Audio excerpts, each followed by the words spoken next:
ನಮಸ್ಕಾರ. ಮುಖ್ಯಾಂಶಗಳು. ಪೊಲೀಸ್ ಠಾಣೆಗಳು ವಿಶ್ವಾಸದ ಕೇಂದ್ರಗಳಾಗಬೇಕು, ಜನಸಾಮಾನ್ಯರ ಪ್ರೀತಿ ವಿಶ್ವಾಸಕ್ಕೆ ಪಾತ್ರವಾಗಬೇಕು, ಪ್ರಧಾನಿ ನರೇಂದ್ರ ಮೋದಿ.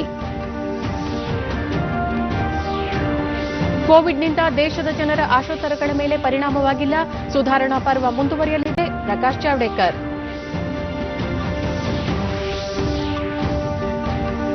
ಚಿಕ್ಕಮಗಳೂರಿನ ಕಾಫಿ ಬೆಳೆಗಾರರೊಂದಿಗೆ ಕೇಂದ್ರ ಹಣಕಾಸು ಸಚಿವೆ ನಿರ್ಮಲಾ ಸೀತಾರಾಮನ್ ಇಂದು ಸಂವಾದ.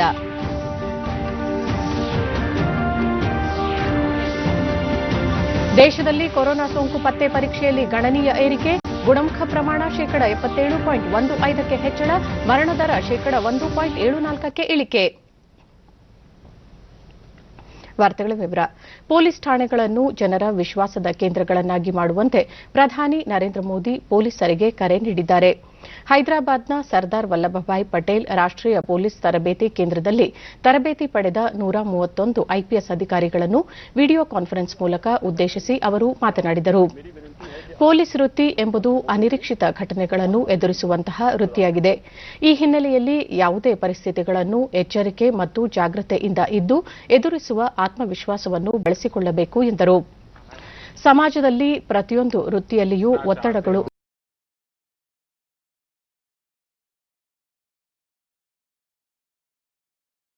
This figures of speech. You will list out a few more figure of speech in the poem. I have not done it for you. It's your part of work. What will you do? You will list out all the figure of speech you come across in this poem to a pair of Sara screens. Will you do it? Yes, list out. And you should also give some more examples along with the ones in the text. Will you do it? You have to. And children, along with that, you have got assignment to do as well. And you will have to answer these questions. Look at the first one. How was the majestic neck humbled by the hunter? Second one, a wave of the seas. And a wave of the seas she had never seen came to her from far away and carried her to him. Remember the last stanza? Yes. What does the wave of the sea refer to? I've given you a hint while I was analyzing. And what is the figure of speech used in this extract? Okay, identify the figure of speech rightly. It is easy. Okay, we had just now when we were recalling about the different figure of speech you have studied. I have quoted. Fine. Recall what it is exactly. Will you do it, children? Yes. Please, along with this, you are supposed to work on the exercise work also. Given after the poetry piece, you have a project to do. Take out your books. After the class, you have no other classes. Start working on the exercise part of work and also prepare some projects that is mentioned in your exercise. Will you do it, children? Do it neatly and submit it to your subject teacher for assessment. Yes, children. And with this, we complete the first poem in your textbook that was on page 88. Safe.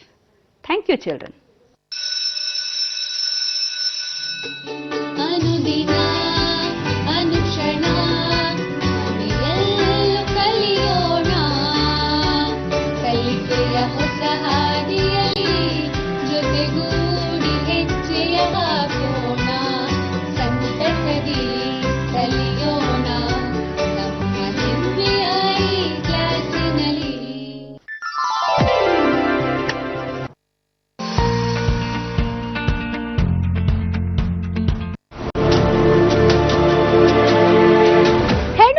ಆಸ್ತಿಯ ಹಕ್ಕಿನ ಕುರಿತಾಗಿ ಹೊಸದಾಗಿ ಬಂದಿರುವಂತಹ ತೀರ್ಪಿನಲ್ಲಿರುವಂತಹ ಅಂಶಗಳು ಯಾವುವು?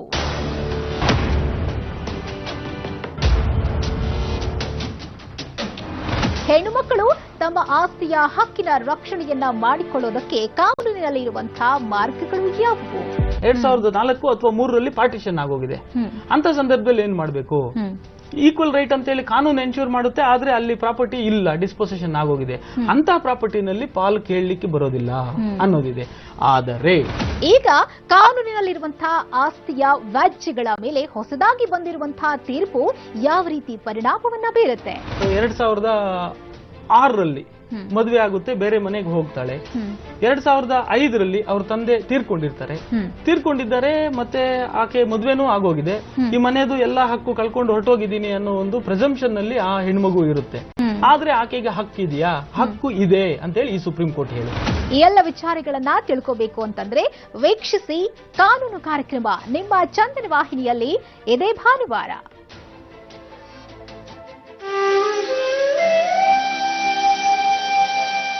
My mother said, no, he's not going to any school, I'm going to teach him. So my mother was my first teacher.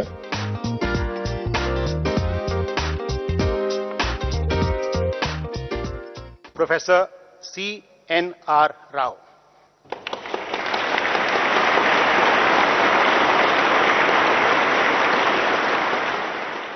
In the real world, you must do things which are useful to the common man and serve common people. That is very important. Wonderful. Through education, through whatever you are doing, it should be useful, it should be helpful, and you should make lives of people better.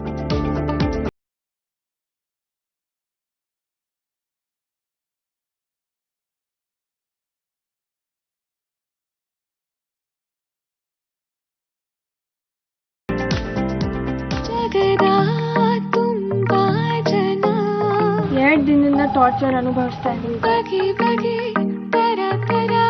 ಯೌವನಾವಸ್ಥೆಯಲ್ಲಿ ಸುಮಾರು ಸಲ confusion ಇರುತ್ತೆ.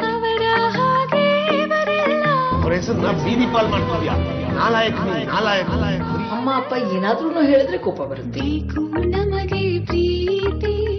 ನಮ್ ದೇಹ ಅಂದ್ಮೇಲೆ ಅದನ್ನ ಕಾಪಾಡ್ಕೊಳ್ಳೋದು ನಮ್ದೇ ಜವಾಬ್ದಾರಿ. ಬೇರೆಯವರ ದೇಹದ ಖಾಸಗಿ ಭಾಗನ ನಾವು ಮುಟ್ಟಲ್ಲ.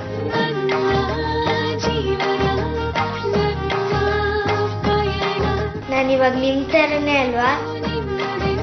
ಕನ್ನಡಿಲಿ ನಿಮ್ಮನ್ನ ನೋಡ್ತಾ ಇರೋ ಆ ವ್ಯಕ್ತಿ ನಿಮಗಿಷ್ಟ ಆದ್ರೆ ಅಷ್ಟೇ ಸಾಕು. ಹದಿಹರೆಯದ ಹೊಸ್ತಿಲಲ್ಲಿರುವ ಮಕ್ಕಳ ವಿಧ ವಿಧವಾದ ಮಾನಸಿಕ ತುಮುಲಗಳಿಗೆ ಅರ್ಥಪೂರ್ಣ ಉತ್ತರ ಮಕ್ಕಳ ತೂಫಾನ್. ಜೂನ್ 14ರಿಂದ ಪ್ರತಿ ಭಾನುವಾರ ಸಂಜೆ 5 ಗಂಟೆಗೆ.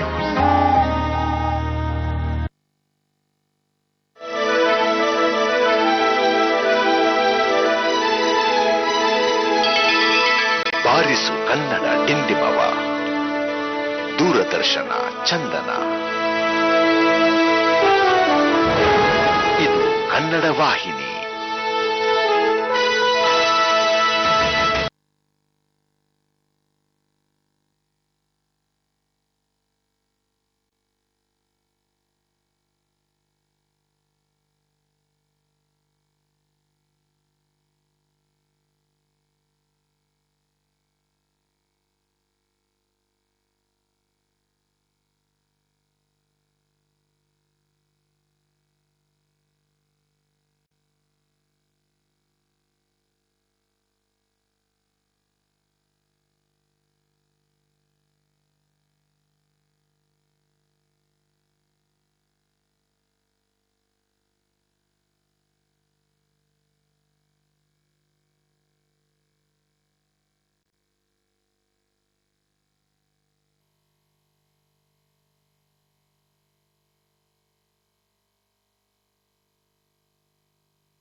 ನಮಸ್ಕಾರ. ಮುಖ್ಯಾಂಶಗಳು. ಹೈದರಾಬಾದ್ ಪೊಲೀಸ್ ಅಕಾಡೆಮಿಯಲ್ಲಿ ತರಬೇತಿ ಪಡೆದ 131 ಐಪಿಎಸ್ ಅಧಿಕಾರಿಗಳು ಸೇವೆಗೆ ಸೇರ್ಪಡೆ. ಪ್ರೊಬೇಷನರಿ ಅಧಿಕಾರಿಗಳೊಂದಿಗೆ ಇಂದು ಪ್ರಧಾನಿ ನರೇಂದ್ರ ಮೋದಿ ಸಂವಾದ. ಪೂರ್ವ ಲದ್ದಾಖ್ನಲ್ಲಿ ಪರಿಸ್ಥಿತಿ ನಿಯಂತ್ರಿಸಲು ಸರ್ಕಾರ ಬದ್ಧ. ಭಾರತ ಚೈನಾ ಗಡಿಯಲ್ಲಿ ಶಾಂತಿ ಕಾಪಾಡಲು ಕ್ರಮ. ಜನರಲ್ ಬಿಪಿನ್ ರಾವತ್. ಡಿಜಿ ಹಳ್ಳಿ ಕೆಜಿ ಹಳ್ಳಿ ಗಲಭೆ ಪ್ರಕರಣ. ಮುಖ್ಯಮಂತ್ರಿ ಬಿಎಸ್ ಯಡಿಯೂರಪ್ಪ ಅವರಿಗೆ ಸತ್ಯಶೋಧನಾ ವರದಿ ಸಲ್ಲಿಕೆ. ಕೊರೋನಾ ಸೋಂಕು ಪತ್ತೆ ಪರೀಕ್ಷಾ ಫಲಿತಾಂಶ ವಿಳಂಬ ಮಾಡುವ ಖಾಸಗಿ ಪ್ರಯೋಗಾಲಯಗಳಿಗೆ ಶೇಕಡಾ 10% ದಂಡ ಸಚಿವ ಡಾ ಕೆ ಸುಧಾಕರ್. ವಾರ್ತೆಗಳ ವಿವರ. ಹೈದರಾಬಾದ್ನ ಸರ್ದಾರ್ ವಲ್ಲಭಭಾಯ್ ಪಟೇಲ್ ಪೊಲೀಸ್ ಅಕಾಡೆಮಿಯಲ್ಲಿ ಇಂದು ತರಬೇತಿ ಪಡೆದ 131 ಐಪಿಎಸ್ ಅಧಿಕಾರಿಗಳು ಸೇವೆಗೆ ಸೇರ್ಪಡೆಯಾದರು.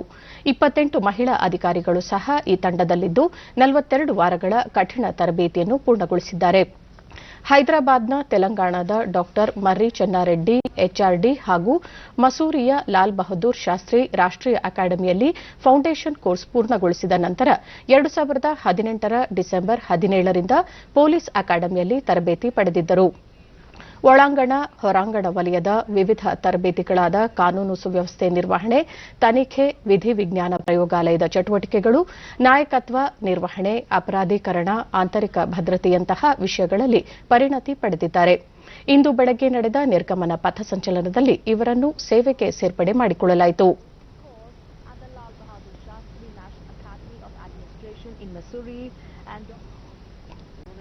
बहुत शानदार दीक्षांत परेड के साथ अपना 2 साल का पुलिस प्रशिक्षण पूरा किया है और देश सेवा में जुड़ने के लिए पूरी तरह तैयार हैं. ये भी एक खुशी का विषय है कि भारतीय पुलिस सेवा के इतिहास में सिर्फ चौथा ये मौका है जब एक महिला अधिकारी ने बेस्ट प्रोबेशनर की उपाधि हासिल की है और आज परेड का नेतृत्व भी किया है. 2 साल की कठिन ट्रेनिंग के दरमियान ये सभी अधिकारी 6 महीने तक अपने अपने राज्य के जिलों में फरजबद्ध रहे और लॉकडाउन के समय इन्होंने बहुत प्रशंसनीय और अहम भूमिका निभाई. इनमें से 56 अधिकारी ऐसे थे जो रेड जोन एरियाज में रहे. उनमें से 4 अधिकारी इन्फेक्ट भी हुए, कोविड पॉजिटिव हुए. उसके बाद वो अभी सही हैं, ठीक है. इन सभी अधिकारियों के ಹೈದರಾಬಾದ್ನ ಪೊಲೀಸ್ ಅಕಾಡೆಮಿಯಲ್ಲಿ ತರಬೇತಿ ಪಡೆದ ಐಪಿಎಸ್ ಪ್ರೊಬೇಷನರಿ ಅಧಿಕಾರಿಗಳೊಂದಿಗೆ ಪ್ರಧಾನಿ ನರೇಂದ್ರ ಮೋದಿ ಅವರು ವರ್ಚುವಲ್ ವೇದಿಕೆ ಮೂಲಕ ಮಾತನಾಡುತ್ತಾರೆ. ಈ ಕಾರ್ಯಕ್ರಮದ ನೇರ ಪ್ರಸಾರ.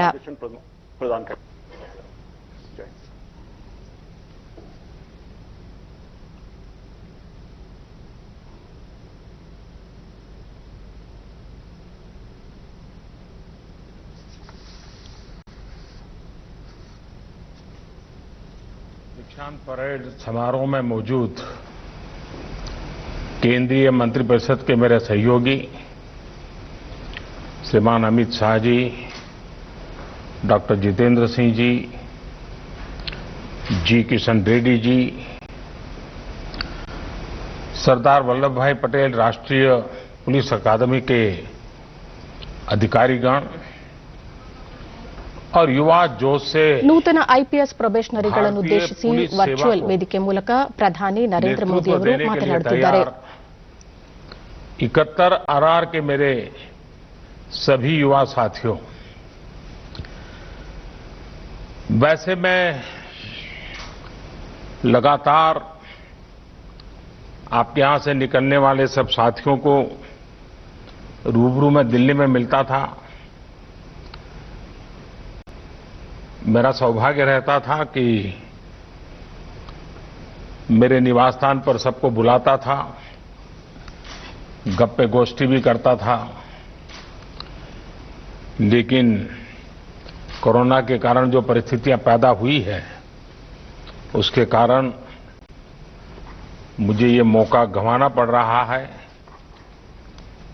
लेकिन मुझे पक्का विश्वास है कि कार्यकाल के दरमियान कभी न कभी आप लोगों से भेंट हो ही जाएगी.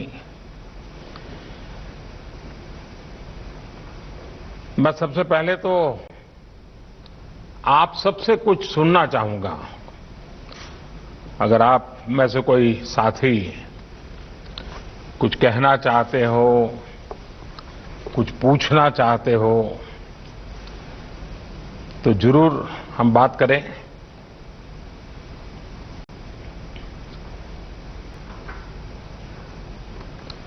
कौन शुरू कर रहा है आप में से?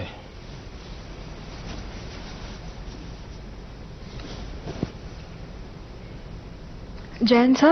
जय Hind. I am Kiran Shruti sir. I am from Tamil Nadu sir. I have done my engineering sir, and I am from Tamil Nadu cadre sir. In my cadre, I generally found among the police profession, there is a lot of stress and mental stress.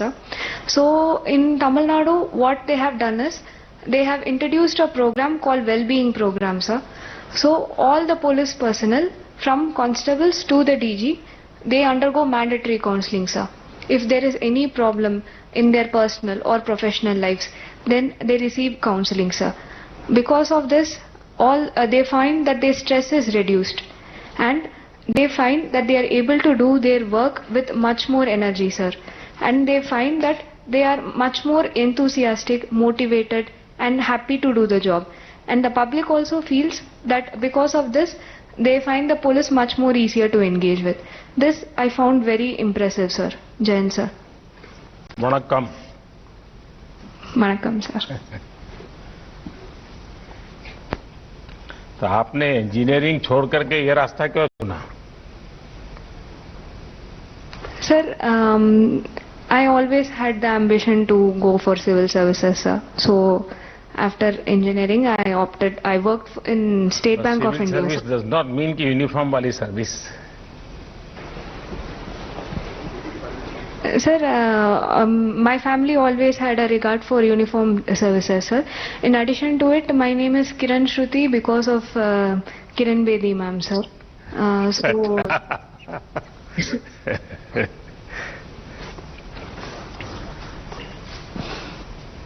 आपने एक नया विषय बताया, मुझे लगता है जो बाकी आपके साथी हैं उनको भी वेल-बीइंग ऑफ कैडर, कोई न कोई इंस्टीट्यूशनल व्यवस्था,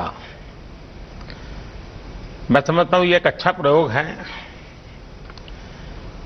क्योंकि सिर्फ पुलिस नहीं, कोई भी काम, अब बैठिए बेटा, कोई भी काम आज की जिंदगी में इतनी आपाधापी है और जिसके कारण तनाव भी रहता है, वर्कलोड भी रहता है, प्रेशर रहता है और हर किसी को रहता है।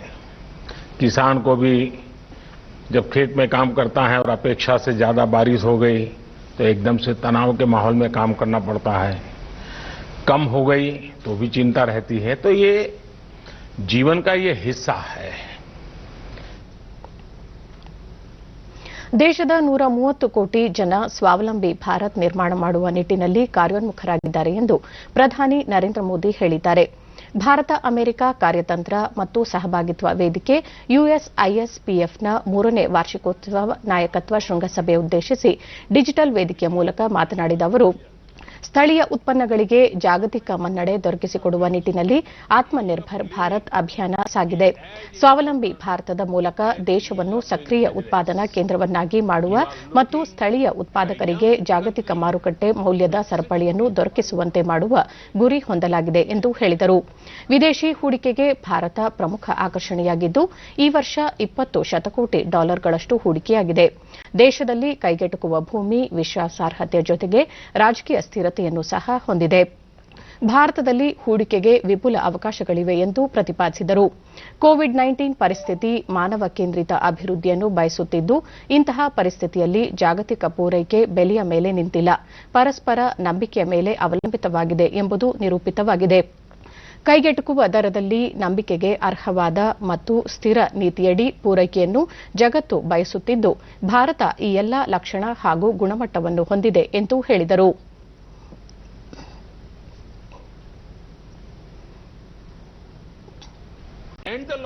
ಭಾರತದಲ್ಲಿ ವಿಭಿನ್ನ ಅವಕಾಶಗಳಿವೆ. ಅದು ಸರ್ಕಾರಿ ಹಾಗೂ ಖಾಸಗಿ ವಲಯದಲ್ಲಿ ಆರ್ಥಿಕ ಮತ್ತು ಸಾಮಾಜಿಕ ಕ್ಷೇತ್ರದಲ್ಲಿ ಅವಕಾಶದ ಬಾಗಿಲು ತೆರೆಯಲಾಗಿದೆ.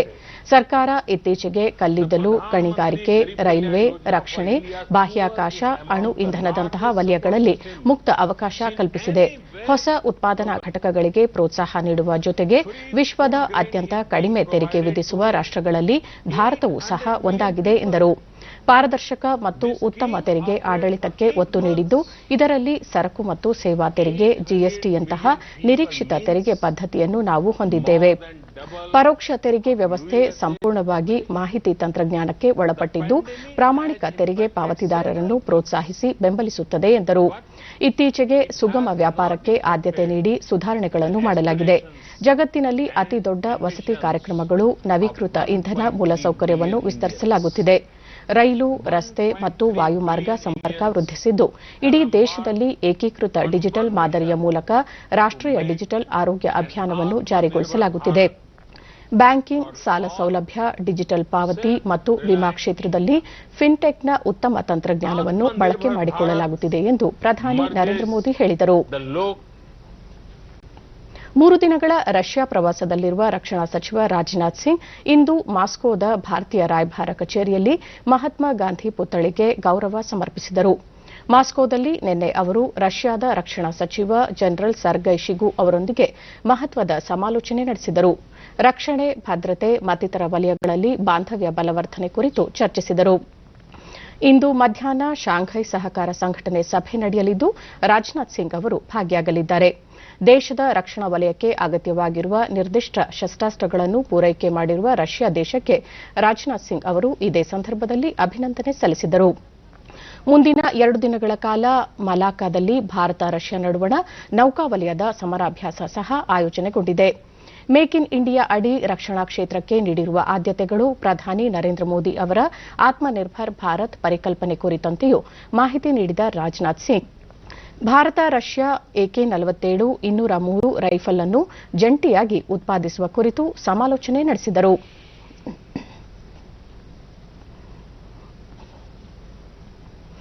ಪೂರ್ವ ಲದ್ದಾಖ್ನಲ್ಲಿನ ಪರಿಸ್ಥಿತಿಯನ್ನು ನಿಯಂತ್ರಿಸಲು ಸರ್ಕಾರ ದೃಢ ನಿಲುವು ಕೈಗೊಂಡಿದೆ ಎಂದು ವಿದೇಶಾಂಗ ವ್ಯವಹಾರಗಳ ವಕ್ತಾರ ಅನುರಾಗ್ ಶ್ರೀವಾತ್ಸವ್ ತಿಳಿಸಿದ್ದಾರೆ. ಮಾತುಕತೆಗಳ ಮೂಲಕ ಎಲ್ಲಾ ಸಮಸ್ಯೆಗಳನ್ನು ಪರಿಹರಿಸಲು ಭಾರತ ಬದ್ಧವಾಗಿದ್ದು, ಪರಿಸ್ಥಿತಿಯನ್ನು ಜವಾಬ್ದಾರಿಯುತವಾಗಿ ನಿರ್ವಹಿಸುವ ಅಗತ್ಯವಿದೆ ಎಂದು ಹೇಳಿದರು. Through peaceful dialogue. We therefore strongly urge the Chinese side to sincerely engage the Indian side with the objective of expeditiously restoring the peace and tranquility in the border areas through complete disengagement and de-escalation in accordance with the bilateral agreements and protocols. It is clear that the situation we witness over the past 4 months is a direct result of the actions taken by the Chinese side that sought to effect unilateral change of status quo. These actions resulted in violation of the bilateral agreements and protocol which ensured peace and tranquility in the border areas for close to 3 days. We have our protocols in the way we want. ಈ ಮಧ್ಯೆ ರಕ್ಷಣಾ ಪಡೆಗಳ ಮುಖ್ಯಸ್ಥ general Bipin Rawat ಮಾತನಾಡಿ, Bharat China ಗಡಿ ಪ್ರದೇಶದಲ್ಲಿ ಪರಿಸ್ಥಿತಿಯನ್ನು ನಿಭಾಯಿಸಲು ಸರ್ಕಾರ ಎಲ್ಲಾ ರೀತಿಯ ಕ್ರಮಗಳನ್ನು ಕೈಗೊಂಡಿದ್ದು, ಚೈನಾದ ಆಕ್ರಮಣಕಾರಿ ಧೋರಣೆ ತಡೆಯಲು ಸಾಕಷ್ಟು ಮುನ್ನೆಚ್ಚರಿಕಾ ಕ್ರಮಗಳನ್ನು ಕೈಗೊಳ್ಳಲಾಗಿದೆ ಎಂದು ತಿಳಿಸಿದ್ದಾರೆ. By the Chinese, but we are capable of handling these in the best suitable way. In Air Force, capable of dealing with our threats along our frontiers. The status quo along the southern bank of Pangong Lake. The Army Chief will be briefed about the evolving situation. ಭೂಸೇನಾ ಮುಖ್ಯಸ್ಥ general MM Naravane ನಿನ್ನೆಯಿಂದ 2 ದಿನಗಳ ಲದ್ದಾಖ್ ಪ್ರವಾಸ ಕೈಗೊಂಡಿದ್ದಾರೆ. ದಕ್ಷಿಣ ಭಾಗದ ಪೆಂಗಾಂಗ್ ಬಳಿ China ವಸ್ತುಸ್ಥಿತಿಯನ್ನು ಮೀರಿ ಹೊಸದಾಗಿ ತನ್ನ ಚಟುವಟಿಕೆಗಳನ್ನು ನಡೆಸುತ್ತಿರುವ ಹಿನ್ನೆಲೆಯಲ್ಲಿ ಭೂಸೇನಾ ಮುಖ್ಯಸ್ಥರ ಭೇಟಿ ಮಹತ್ವ ಪಡೆದುಕೊಂಡಿದೆ. ವಿದೇಶಿ ವಿದ್ಯಾರ್ಥಿಗಳ ರಕ್ಷಣೆ ಮತ್ತು ವಿವಿಧ ದೇಶಗಳಲ್ಲಿ ಸಿಲುಕಿರುವ ಮೀನುಗಾರರನ್ನು ಅವರ ದೇಶಗಳಿಗೆ ತೆರಳಲು ಅವಕಾಶ ಮಾಡಿಕೊಡಬೇಕು ಎಂದು ಭಾರತ ಎಲ್ಲಾ ರಾಷ್ಟಗಳಿಗೆ ಮನವಿ ಮಾಡಿದೆ. G20 ರಾಷ್ಟಗಳ ವಿದೇಶಾಂಗ ಸಚಿವರ ವಿಶೇಷ ವರ್ಚುವಲ್ ಸಮಾವೇಶದಲ್ಲಿ ಭಾಗವಹಿಸಿದ್ದ ವಿದೇಶಾಂಗ ಸಚಿವ ಡಾ ಎಸ್ ಜೈಶಂಕರ್, ಕೋವಿಡ್-19 ಹಿನ್ನೆಲೆಯಲ್ಲಿ ಗಡಿ ದಾಟಿ ಬಂದಿರುವ ಜನತೆಗೆ ಸಹಕಾರ ನೀಡುವ G20 ಸಿದ್ಧಾಂತಗಳ ಮೇಲಿನ ಬೆಳವಣಿಗೆಗಳ ಬಗ್ಗೆ ಬೆಳಕು ಚೆಲ್ಲಿದರು.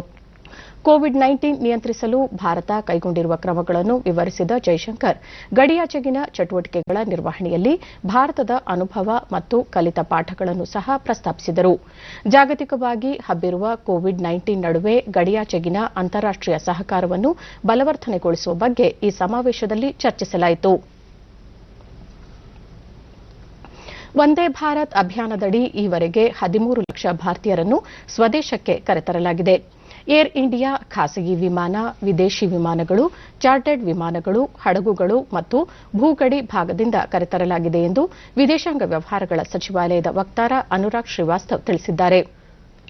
ಈ ತಿಂಗಳಿಂದ 6ನೇ ಹಂತ ಕಾರ್ಯಾರಂಭಗೊಂಡಿದ್ದು 24 ದೇಶಗಳಿಂದ 1,007 ಅಂತಾರಾಷ್ಟೀಯ ವಿಮಾನಗಳು ಹಾರಾಟ ನಡೆಸಿ 2 ಲಕ್ಷಕ್ಕೂ ಅಧಿಕ ಭಾರತೀಯರನ್ನು ಕರೆತರಲು ಉದ್ದೇಶಿಸಲಾಗಿದೆ ಎಂದು ಅವರು ತಿಳಿಸಿದ್ದಾರೆ. ಬೆಂಗಳೂರಿನ ಡಿಜೆ ಹಳ್ಳಿ ಮತ್ತು ಕೆಜಿ ಹಳ್ಳಿ ಗಲಭೆ ಪ್ರಕರಣಕ್ಕೆ ಸಂಬಂಧಿಸಿದಂತೆ ನಿವೃತ್ತ ಅಪರ ಮುಖ್ಯ ಕಾರ್ಯದರ್ಶಿ ಮದನ್ ಗೋಪಾಲ್ ನೇತೃತ್ವದ ಸತ್ಯಶೋಧನಾ ಸಮಿತಿ ಇಂದು ತನ್ನ ವರದಿಯನ್ನು ಮುಖ್ಯಮಂತ್ರಿ ಬಿಎಸ್ ಯಡಿಯೂರಪ್ಪ ಅವರಿಗೆ ಸಲ್ಲಿಸಿತು. ಬೆಂಗಳೂರಿನ ಗೃಹ ಕಚೇರಿ ಕೃಷ್ಣಾದಲ್ಲಿ ಸಮಿತಿ ಅಧ್ಯಕ್ಷ ಮದನ್ ಗೋಪಾಲ್ ಹಾಗೂ ಮತ್ತಿತರ ಸದಸ್ಯರು ಘಟನಾ ಸ್ಥಳಕ್ಕೆ ಭೇಟಿ ನೀಡಿ ಸಂಗ್ರಹಿಸಿದ್ದ ವಾಸ್ತವ ಸ್ಥಿತಿಗತಿಗಳನ್ನೊಳಗೊಂಡ ವರದಿ ಇದಾಗಿದೆ. ಕೊರೋನಾ ಸೋಂಕು ಪತ್ತೆ ಪರೀಕ್ಷೆ ಫಲಿತಾಂಶವನ್ನು 48 ಗಂಟೆಗಳಿಗಿಂತ ವಿಳಂಬವಾಗಿ ನೀಡುವ ಖಾಸಗಿ ಪ್ರಯೋಗಾಲಯಗಳಿಗೆ ಪ್ರತಿಯೊಂದು ಪರೀಕ್ಷೆಗೆ ಶೇಕಡಾ 10ರಷ್ಟು ದಂಡ ವಿಧಿಸಲು ರಾಜ್ಯ ಸರ್ಕಾರ ತೀರ್ಮಾನಿಸಿದೆ ಎಂದು ಸಚಿವ ಡಾ ಕೆ ಸುಧಾಕರ್ ತಿಳಿಸಿದ್ದಾರೆ. ಈ ಕುರಿತು ಆರೋಗ್ಯ ಮತ್ತು ಕುಟುಂಬ ಕಲ್ಯಾಣ ಇಲಾಖೆ ಆದೇಶ ಹೊರಡಿಸಿದ್ದು, ಪರೀಕ್ಷಾ ಫಲಿತಾಂಶವನ್ನು 2 ದಿನಗಳೊಳಗಾಗಿ ಐಸಿಎಂಆರ್ ಪೋರ್ಟಲ್ನಲ್ಲಿ ಖಾಸಗಿ ಪ್ರಯೋಗಾಲಯಗಳು ಅಪ್ಲೋಡ್ ಮಾಡಬೇಕು ಎಂದು ಹೇಳಿದೆ. 24 ಗಂಟೆಗಳೊಳಗಾಗಿ ಸೋಂಕು ಪತ್ತೆ ಪರೀಕ್ಷಾ ಫಲಿತಾಂಶ ನೀಡುವ ಮತ್ತು ಇದೇ ಅವಧಿಯಲ್ಲಿ ಐಸಿಎಂಆರ್ ಪೋರ್ಟಲ್ಗೆ ಅಪ್ಲೋಡ್ ಮಾಡುವ ಖಾಸಗಿ ಪ್ರಯೋಗಾಲಯಗಳಿಗೆ ಶೇಕಡಾ 10ರಷ್ಟು ಪ್ರೋತ್ಸಾಹ ಧನ ನೀಡಬೇಕು. 24 ರಿಂದ 48 ಗಂಟೆಗಳೊಳಗೆ ಈ ಪ್ರಕ್ರಿಯೆ ಪೂರ್ಣಗೊಳಿಸುವ ಪ್ರಯೋಗಾಲಯಗಳಿಗೆ ಸರ್ಕಾರ ನಿಗದಿಪಡಿಸಿರುವ ಶುಲ್ಕವನ್ನು ಕಾಲಮಿತಿಯಲ್ಲಿ ಪಾವತಿಸುವಂತೆ ಆದೇಶಿಸಲಾಗಿದೆ. ಸೋಂಕು ಪತ್ತೆ ಪರೀಕ್ಷಾ ವರದಿ ನೀಡುವ ಮತ್ತು ಕೇಂದ್ರ ಸರ್ಕಾರಕ್ಕೆ ವರದಿ ಸಲ್ಲಿಸುವ ವಿಳಂಬವಾಗುತ್ತಿರುವ ಹಿನ್ನೆಲೆಯಲ್ಲಿ ಸರ್ಕಾರ ಈ ಆದೇಶ ಹೊರಡಿಸಿದೆ. ರಾಜ್ಯದಲ್ಲಿ ಕೊರೋನಾ ಸೋಂಕಿನಿಂದ ಗುಣಮುಖರಾಗುತ್ತಿರುವವರ ಪ್ರಮಾಣ ಶೇಕಡಾ 72.40ಗೆ ಏರಿಕೆಯಾಗಿದೆ ಎಂದು ವೈದ್ಯಕೀಯ ಶಿಕ್ಷಣ ಸಚಿವ ಡಾ ಕೆ ಸುಧಾಕರ್ ತಿಳಿಸಿದ್ದಾರೆ. ಈ ಕುರಿತು ಟ್ವೀಟ್ ಮಾಡಿರುವ ಅವರು, ರಾಜ್ಯದಲ್ಲಿ ನಿನ್ನೆ 71,124 ಕೊರೋನಾ ಸೋಂಕು ಪತ್ತೆ ಪರೀಕ್ಷೆ ನಡೆಸಲಾಗಿದ್ದು, ಈ ಪ್ರಮಾಣ 31,23,918ಕ್ಕೆ ಏರಿಕೆಯಾಗಿದೆ. ಸೋಂಕು ನಿಯಂತ್ರಣ ಕ್ರಮಗಳನ್ನು ಪರಿಣಾಮಕಾರಿಯಾಗಿ ಜಾರಿಗೊಳಿಸಲಾಗಿದೆ ಎಂದು ಅವರು ತಿಳಿಸಿದ್ದಾರೆ. ರಾಜ್ಯದಲ್ಲಿ ನಿನ್ನೆ ಹೊಸದಾಗಿ 8,865 ಕೋವಿಡ್ ಪ್ರಕರಣಗಳು ದೃಢಪಟ್ಟಿದ್ದು, ಇದರೊಂದಿಗೆ ಒಟ್ಟು ಸೋಂಕು ಪ್ರಕರಣಗಳ ಸಂಖ್ಯೆ 3,70,206ಕ್ಕೆ ಏರಿಕೆಯಾಗಿದೆ. 7,122 ಮಂದಿ ಆಸ್ಪತ್ರೆಯಿಂದ ಬಿಡುಗಡೆಯಾಗಿದ್ದು, ಇದುವರೆಗೂ ಗುಣಮುಖಗೊಂಡವರ ಸಂಖ್ಯೆ 2,68,035ಕ್ಕೆ ತಲುಪಿದೆ. ನಿನ್ನೆ 104 ಮಂದಿ ಸಾವನ್ನಪ್ಪಿದ್ದು, ಮೃತಪಟ್ಟವರ ಸಂಖ್ಯೆ 6,054ಕ್ಕೆ ಏರಿಕೆಯಾಗಿದೆ. ಸದ್ಯ ರಾಜ್ಯದಲ್ಲಿ 96,098 ಸಕ್ರಿಯ ಪ್ರಕರಣಗಳಿವೆ. 735 ಮಂದಿ ರಾಜ್ಯದ ವಿವಿಧ ಆಸ್ಪತ್ರೆಗಳಲ್ಲಿ ತೀವ್ರ ನಿಗಾ ಘಟಕದಲ್ಲಿ ಚಿಕಿತ್ಸೆ ಪಡೆಯುತ್ತಿದ್ದಾರೆ. ನಿನ್ನೆ 71,124 ಮಂದಿಗೆ ಪರೀಕ್ಷೆ ನಡೆಸಿದ್ದು, ಇದುವರೆಗೂ 31,23,918 ಮಂದಿಗೆ ಕೊರೋನಾ ಪರೀಕ್ಷೆ ನಡೆಸಲಾಗಿದೆ ಎಂದು ಆರೋಗ್ಯ ಮತ್ತು ಕುಟುಂಬ ಕಲ್ಯಾಣ ಇಲಾಖೆ ತಿಳಿಸಿದೆ.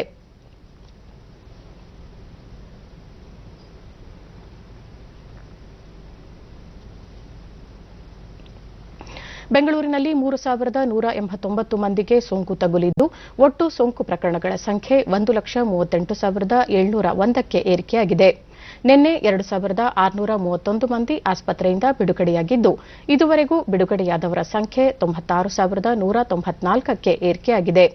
ಸದ್ಯ 40,490 ಸಕ್ರಿಯ ಪ್ರಕರಣಗಳಿದ್ದು, 29 ಮಂದಿ ಮೃತಪಟ್ಟಿರುವುದು ಸೇರಿದಂತೆ ಒಟ್ಟಾರೆ 2,066 ಮಂದಿ ಸಾವನ್ನಪ್ಪಿದ್ದಾರೆ.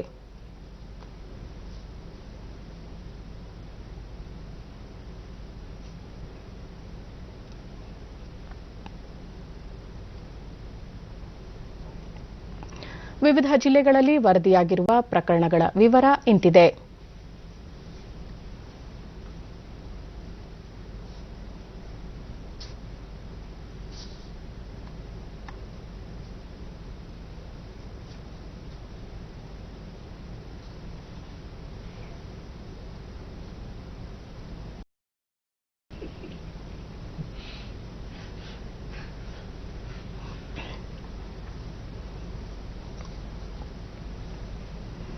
ಕೋವಿಡ್-19 ಹಿನ್ನೆಲೆಯಲ್ಲಿ ಗ್ರಾಮ ಪಂಚಾಯಿತಿಗಳ ಸಾರ್ವತ್ರಿಕ ಚುನಾವಣೆ ನಡೆಸುವ ಸಮಯದಲ್ಲಿ ಅನುಸರಿಸಬೇಕಾದ ಮಾರ್ಗಸೂಚಿಗಳ ಕರಡನ್ನು ರಾಜ್ಯ ಚುನಾವಣಾ ಆಯೋಗ ನಿನ್ನೆ ಬಿಡುಗಡೆ ಮಾಡಿದೆ.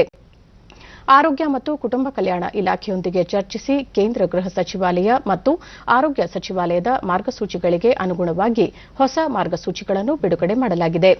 ಚುನಾವಣೆಯಲ್ಲಿ ನಿರತರಾಗುವ ಪ್ರತಿಯೊಬ್ಬರೂ ಕಡ್ಡಾಯವಾಗಿ ಮಾಸ್ಕ್ ಧರಿಸಬೇಕು. ಕೊಠಡಿ ಪ್ರವೇಶಿಸುವ ಮುನ್ನ ಸ್ಯಾನಿಟೈಸರ್ ಬಳಕೆ, ಥರ್ಮಲ್ ಸ್ಕ್ಯಾನಿಂಗ್ನಿಂದ ಪರೀಕ್ಷೆ ಕಡ್ಡಾಯಗೊಳಿಸಲಾಗಿದೆ. ಜೊತೆಗೆ ವಿಶಾಲವಾದ ಕೊಠಡಿಯಲ್ಲಿ ಕಾರ್ಯನಿರ್ವಹಿಸಲು ಸೂಚಿಸಲಾಗಿದೆ. ಚುನಾವಣೆಗೆ ಸಂಬಂಧಿಸಿದ ಫಾರಂಗಳು, ಕವರ್ಗಳು ಮತ್ತು ಸಾಮಗ್ರಿಗಳನ್ನು ಸೋಂಕು ನಿರೋಧಕ ಕೊಠಡಿಯಲ್ಲಿಡಬೇಕು. ನಿರ್ದಿಷ್ಟ ಸಿಬ್ಬಂದಿ ಮಾತ್ರ ಒಳಪ್ರವೇಶಕ್ಕೆ ಅನುಮತಿ ನೀಡಬೇಕು ಎಂದು ಮಾರ್ಗಸೂಚಿಯಲ್ಲಿ ತಿಳಿಸಲಾಗಿದೆ.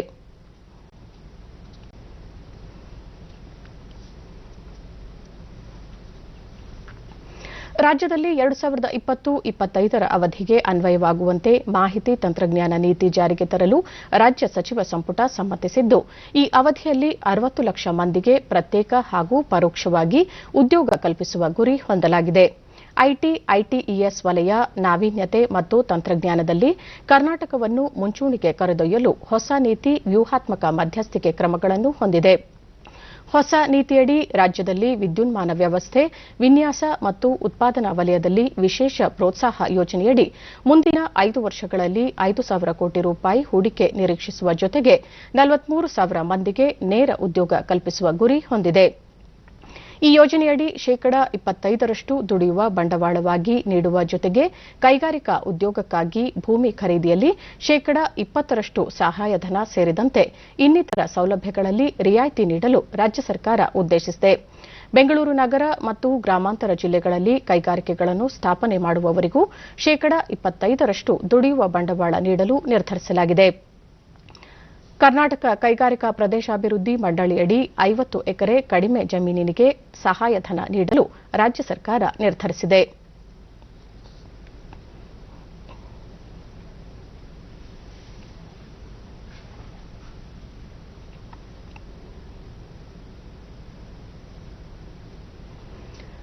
ರಾಜಧಾನಿ ಬೆಂಗಳೂರಿನ ಪ್ರಮುಖ ಆರ್ಥಿಕ ಚಟುವಟಿಕೆಯ ತಾಣ ಹಾಗೂ ಸದಾ ಜನದಟ್ಟಣೆಯಿಂದ ಕೂಡಿರುತ್ತಿದ್ದ ಕೃಷ್ಣರಾಜೇಂದ್ರ ಮಾರುಕಟ್ಟೆ ಕೋವಿಡ್-19 ಹಿನ್ನೆಲೆಯಲ್ಲಿ ಕಳೆದ 6 ತಿಂಗಳಿಂದ ಮುಚ್ಚಿದ್ದರಿಂದ ವ್ಯಾಪಾರ ವಹಿವಾಟು ಸ್ಥಗಿತಗೊಂಡಿತ್ತು. ಹಣ್ಣು, ಹೂವು, ತರಕಾರಿ ಮತ್ತಿತರ ವಸ್ತುಗಳ ಮಾರಾಟ, ಖರೀದಿಗೆ ಹೆಸರುವಾಸಿಯಾಗಿರುವ ಕೆಆರ್ ಮಾರುಕಟ್ಟೆ ತನ್ನದೇ ಆದ ಇತಿಹಾಸ ಹೊಂದಿದ್ದು, ಇದೀಗ ಮತ್ತೆ ಮಾರುಕಟ್ಟೆ ಪುನರ್ ಆರಂಭಗೊಂಡಿದ್ದು ವಾಣಿಜ್ಯ ಚಟುವಟಿಕೆಗಳು ಗರಿಗೆದರಿವೆ. ವ್ಯಾಪಾರ ವಹಿವಾಟಿನಲ್ಲಿ ನಿಧಾನಗತಿಯ ಚೇತರಿಕೆ ಕಂಡುಬರುತ್ತಿದೆ. ಗ್ರಾಹಕರ ಸಂಖ್ಯೆ ಕಡಿಮೆ ಇದ್ದು ಅಗತ್ಯ ವಸ್ತುಗಳ ಖರೀದಿಯಲ್ಲಿ ತೊಡಗಿರುವ ದೃಶ್ಯ ಕಂಡುಬಂತು.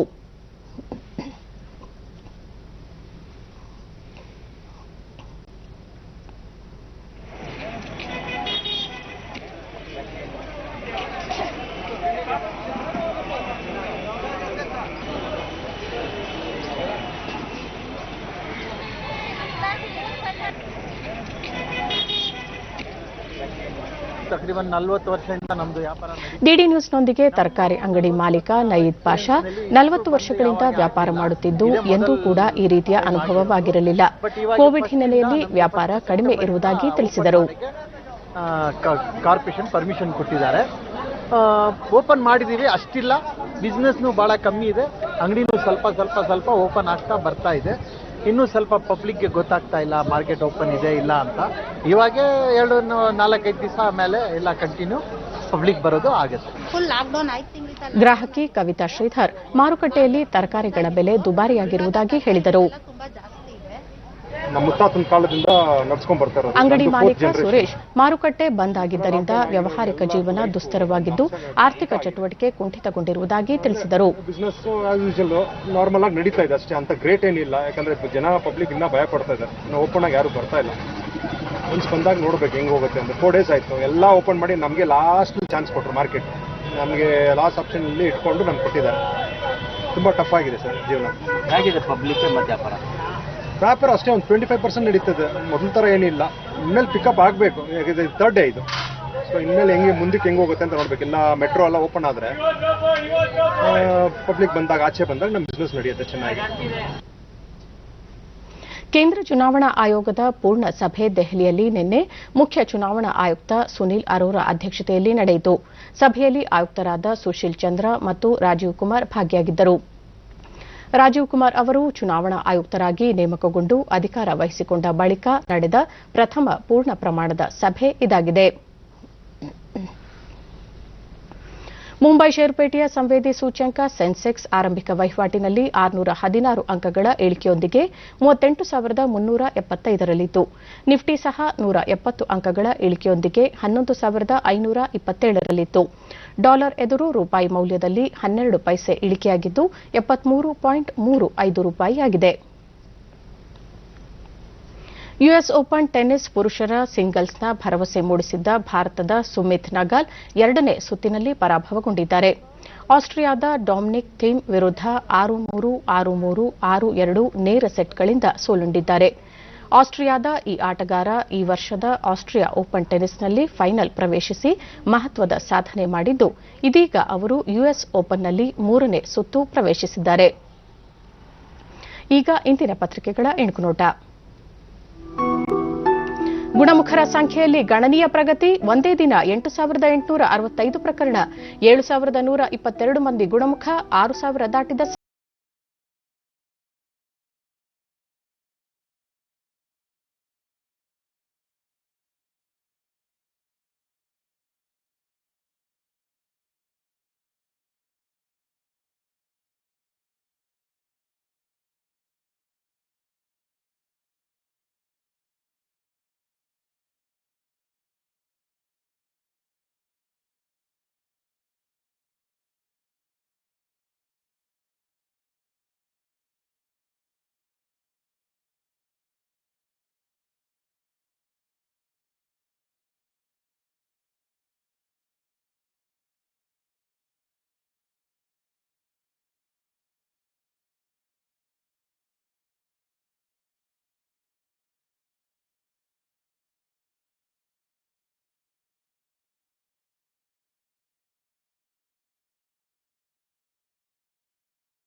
ಮೂರನೇ ಸುತ್ತಿಗೇರಿದ್ದ ಜೊಕೋವಿಕ್, ಕ್ವಿಟೋವಾ, ಒಸಾಕಾ, ಕೆರ್ಬರ್ ಮುಗ್ಗರಿಸಿದ ಮುಗುರುಜಾ.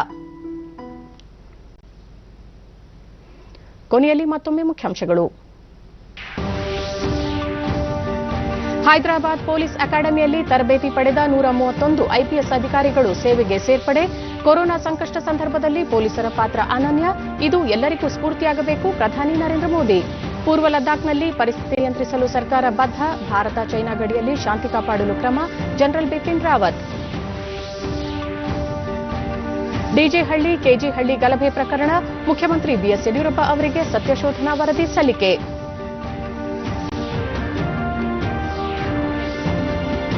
ಕೊರೋನಾ ಸೋಂಕು ಪತ್ತೆ ಪರೀಕ್ಷಾ ಫಲಿತಾಂಶ ವಿಳಂಬ ಮಾಡುವ ಖಾಸಗಿ ಪ್ರಯೋಗಾಲಯಗಳಿಗೆ ಶೇಕಡಾ 10% ದಂಡ. ಸಚಿವ ಡಾ ಕೆ ಸುಧಾಕರ್. ನಮ್ಮ ಮುಂದಿನ ವಾರ್ತಾ ಪ್ರಸಾರ ಮಧ್ಯಾಹ್ನ 1 ಗಂಟೆಗೆ ಡಿಡಿ ಚಂದನದಲ್ಲಿ. ನಮಸ್ಕಾರ.